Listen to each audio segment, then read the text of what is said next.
Most relationship advice is a complete waste of time, but these questions will actually work. You keep asking yourself, is this person right for me? But that's the wrong question. The reason your past relationships didn't work isn't because you chose the wrong partner. It's because you never asked yourself the right questions before getting into one. Today, I'll give you the psychology-backed questions that emotionally intelligent people use to build healthy, secure, future-proof relationships. Ask yourself these before dating someone and watch your love life transform. Before starting any relationship, ask yourself, do I truly like who I am right now? Because if you don't like yourself, you don't date, you search for validation. And validation is not romance, it's emotional dependency in disguise. We don't choose partners based on who they are. We choose them based on how we feel about ourselves when we meet them. If you feel unworthy, you tolerate less than you deserve. If you feel incomplete, you fall fast and attach even faster. If you doubt your value, you'll chase love instead of becoming someone worth choosing. Research on long-term relationships shows that self-esteem and self-concept strongly predict relationship satisfaction. In other words, the way you speak to yourself is the blueprint for how you allow others to treat you. So sit with that question. If someone treated you the way you treat yourself, would the relationship feel peaceful or painful? If the answer scares you, pause dating and focus on rebuilding your internal foundation first. Love cannot thrive in a mind that attacks itself. Next question. Am I choosing love or am I trying to avoid loneliness? Loneliness has a seductive effect on the brain. When you're lonely, your emotional system becomes hungry. And hungry people don't choose wisely, they choose quickly. People who fear being alone are significantly more likely to remain in unhealthy relationships and tolerate disrespect, simply because the fear of being alone feels heavier than the discomfort of settling. Tell yourself the truth here. Are you genuinely ready to love someone? Or are you just tired of waiting? Are you seeking a partner? Or are you seeking emotional comfort so you don't have to sit with yourself? When loneliness picks for you, it picks convenience, not compatibility. Learn to enjoy your own presence. Otherwise, you will always chase companionship instead of choosing partnership. Another essential question, do I actually understand my attachment style? Your attachment style is your emotional operating system. It decides how you love, how you react to conflict, and how you connect or pull away. Yet most people have never taken the time to understand theirs. This isn't about labeling yourself. It's about understanding your emotional habits.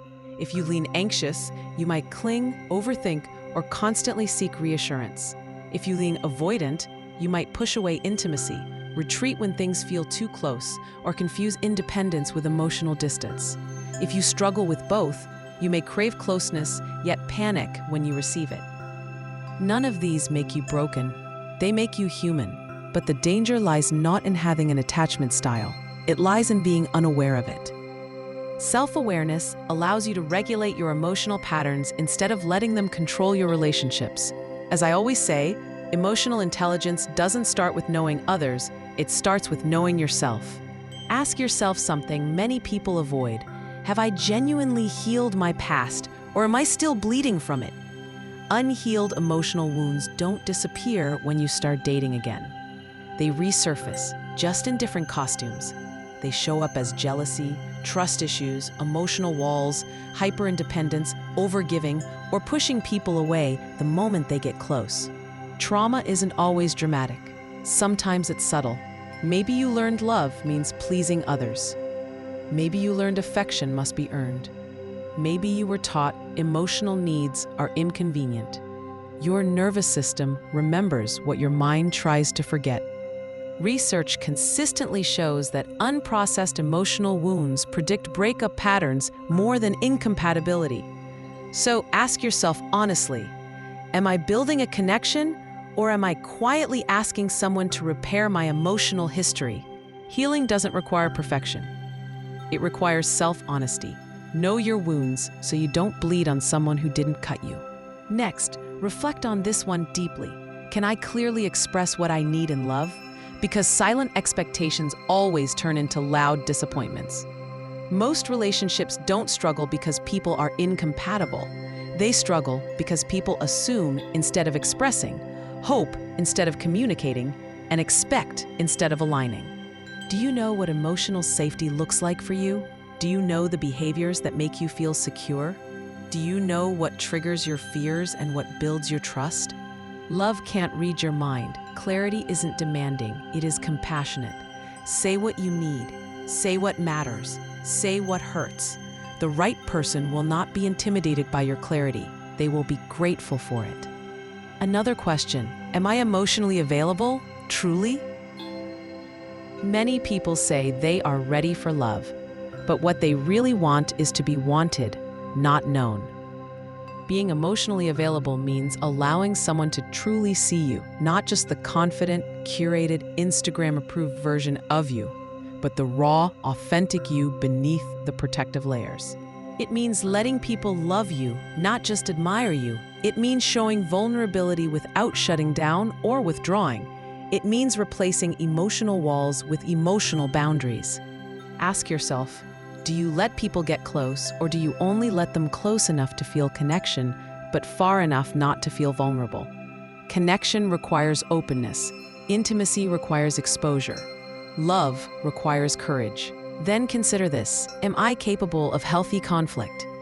Healthy relationships are not built on avoiding conflict. They are built on navigating it with maturity. Research from the Gottman Institute reveals that the majority of relationship conflicts don't get solved. They get managed through emotional regulation, empathy, and communication. Do you listen to understand or listen to defend? Do you shut down, explode, withdraw, or retaliate? Can you apologize without blame or ego? Can you say, "I'm hurt," instead of saying, "You're wrong"? Healthy conflict isn't about winning. It's about protecting the connection while addressing the problem. If your approach to conflict is based on fear, pride, or control, you will struggle, not because you lack love, but because you lack the tools to preserve it. Now ask, am I emotionally disciplined? Love is not sustained by chemistry. It's sustained by emotional maturity. Emotional discipline means you can regulate your reactions, manage your impulses, and pause before you punish someone for triggering your insecurities. It doesn't mean you never feel jealousy, worry, anger, or fear. It means you don't let those emotions control your behavior or dictate your partner's experience. When emotions rise, can you breathe before reacting? Can you respond instead of explode? Can you calm your nervous system without demanding someone else do it for you? Emotional fitness is as real as physical fitness. Work on your emotional muscles, patience, regulation, empathy, and accountability, because attraction is instinct, but emotional safety is a skill. Another powerful question: do I know what core values I need to share with my partner? Not preferences, values. Preferences decide who you date. Values decide who you build a life with. Shared values mean shared direction, shared mindset, shared relationship ethics, and shared vision for the future.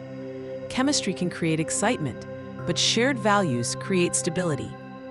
Before choosing someone, ask yourself what you stand for, what you expect, what future you want to build, and whether your next partner must walk the same direction as you, not just hold your hand along the way. Finally, and this one may be the most profound, what version of myself do I become when I'm in love? The right relationship brings you peace, clarity, and growth. The wrong one brings confusion, anxiety, and self-doubt. Healthy love doesn't make you lose yourself.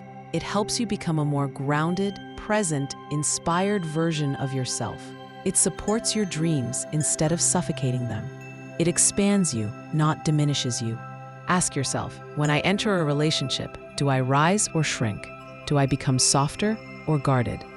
More confident or more insecure? More honest with myself or better at pretending? Love is not about finding someone who completes you. It is about choosing someone who complements your wholeness and inspires your becoming. So here's the truth. You do not attract what you want. You attract who you are. You attract what you believe you deserve.